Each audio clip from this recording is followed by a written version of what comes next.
Alright, today I'm going to show you how to make this circle trap style of spotted lanternfly trap using PVC roofing, window screening, a food container, and a plastic bag.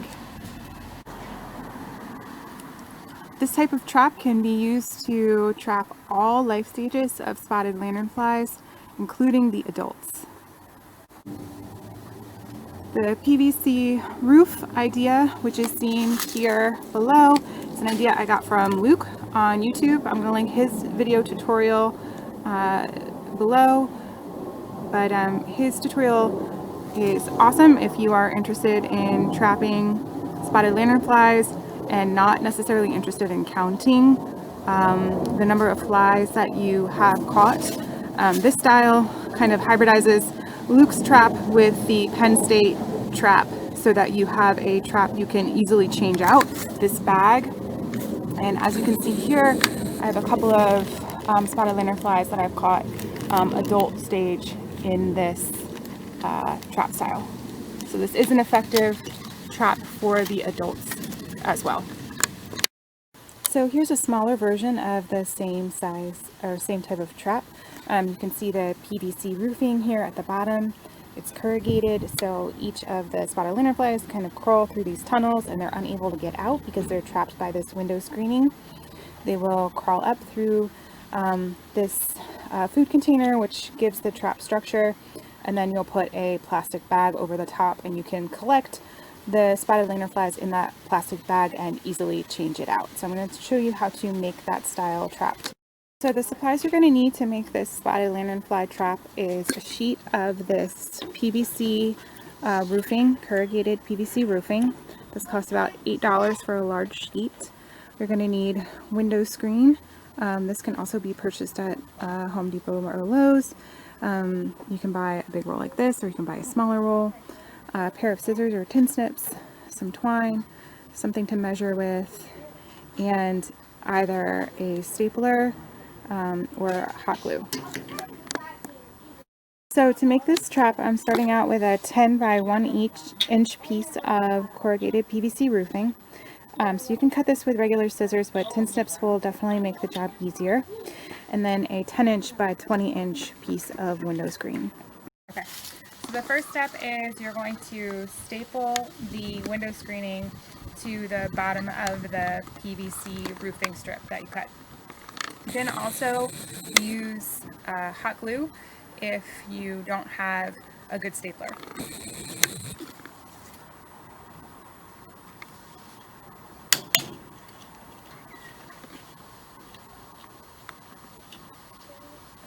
So you just want to staple one side of the PVC roofing to the window screening. And the reason for that is you want these openings here that the spotted lanternflies can crawl through. Okay. So you can see here I've stapled just one side of the PVC to the window screen. Next, you want to cut a piece of twine. You want this piece of twine to be long enough to wrap around the full circumference of your tree. Twine. You're going to lay the twine on top of your PVC. Lay. Okay, make sure it's tight so that your tunnels are still intact. Tight. All right, and then you're going to fold your window screening over the PVC. We already did this step. Yeah, we had to do it again because I messed up. All right, so now that you have your twine here and your window screening folded down, you're going to staple again. So now I'm just stapling the PVC to the other side of the window screen. Okay. So once you have the window screening stapled on both sides, you should have these little tunnels that the spotted lanternfly will crawl through. So if your stapler doesn't go through the PVC, you can hot glue the window screening to the PVC. So the next step is you're going to staple the sides of the window screening to secure the openings on the side so that the spotted lanternflies can't crawl out the sides.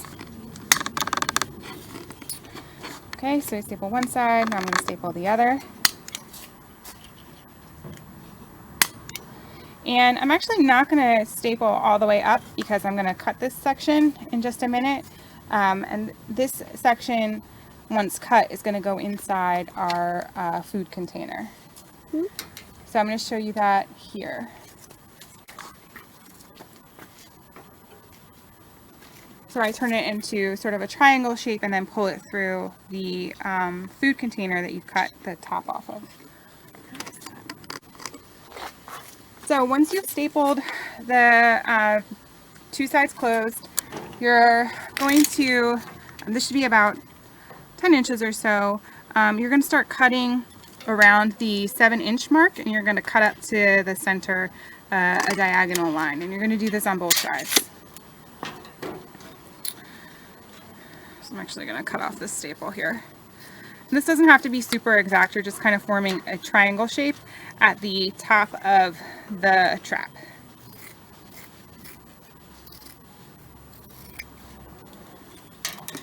So now the top of your trap has a triangle shape, and you're going to pull that through the food container that you've cut the top off of so it's open. Alright, so you're going to pull this through your triangle shape through the food container. Okay, and once you pull the two sides through, you're actually going to open them up and fold them over the top of the trap. And this creates some structure for your trap, and it's going to give you a funnel to basically trap all of your spotted lanternflies in. So this should be open, and the window screening is folded over each side. Now if you want to, you can also staple this for extra security. And your stapler should be fine going through the food container thin plastic. Now I got these food containers just from leftover Chinese takeout, but if you want to make a bunch of these, you can actually order them online as well. So now your trap looks like this. You have your PVC strip at the bottom, your window screen, you've got your food container funnel, and it's open at the top. So the next step is actually we're going to attach it to the tree before we add the plastic bag to the top. Attach this to your tree.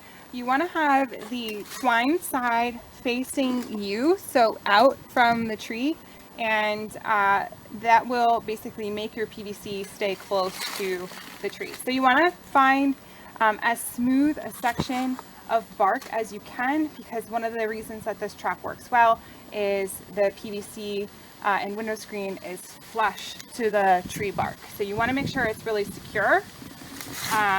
So you want to put it against a smooth section of the tree and tie it rather tight around the tree.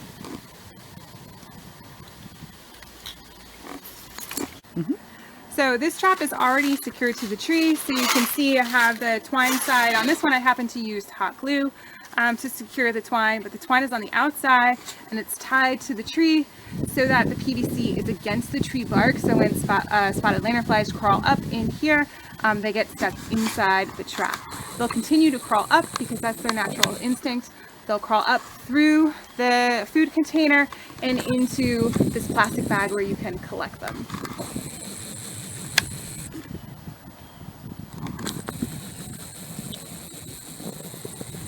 Okay, so to add the removable plastic bag, what you're going to do is actually take a normal Ziploc bag and you're going to cut an opening in one of the bottom corners. So you still have the Ziploc on the top, and this is secure, and you cut an opening in the bottom corner and you pull that over the food container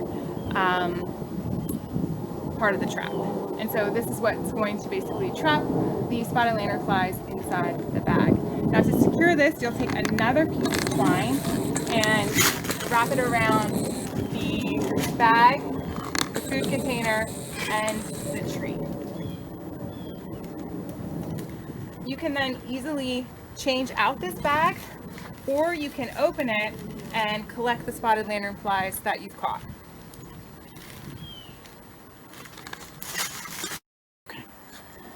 So the reason that I am putting the bag on top and taking the spotted lanternflies out of the bag is because I'm interested in how many I catch, but also this trap design is going to prevent any bycatch of other insects and animals.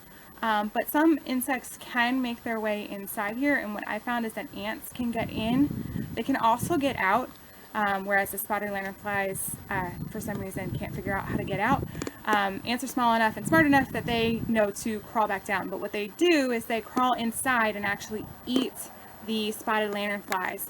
So if you aren't changing out the trap regularly or paying attention, and you are interested in how many you're catching, you might miss that with some of the insects that might come inside and eat these guys. There it is. So another strategy that you can use if your yard is like mine and you have a lot of vines, spotted lanternfly adult stage loves to climb along these vines. So one method you could use is actually tie this to your fence. It's too large to go on the vines because their circumference is not large enough to support a trap, but you could put the trap against a fence and try and catch some of the spotted lanternflies that are crawling in and around the vines and on the fence. You also could experiment with attaching this to the side of your house if you are somebody who has vines on your house as well. So I'm just going to pull this string through to the opposite side and tie it tight, and then attach a plastic bag to the top. So you can see here that the finished strap is attached to the fence post. So I have one string around the base where the PVC roofing is, and then I have another string securing the Ziploc bag over the food container. So any spotted lanternflies that crawl in here will get stuck inside this bag, and I can easily change it out either by taking it off or opening it up just to pull out the ones that I've caught. So if you're interested in this style of trap, you can check out Luke's tutorial, which I've linked below, and you can also check out the Penn State Agricultural Extension trap style. They use a similar method. These are both, or all three of these are circle style traps. And this one is kind of a hybrid of both ideas, where we're using the PVC roofing on the bottom and a bag on top to catch the dead flies. I haven't tested this on the earlier life stages of the spotted lanternfly, but I think it would actually even be more effective as those life stages can't fly out of the trap. Thanks for watching.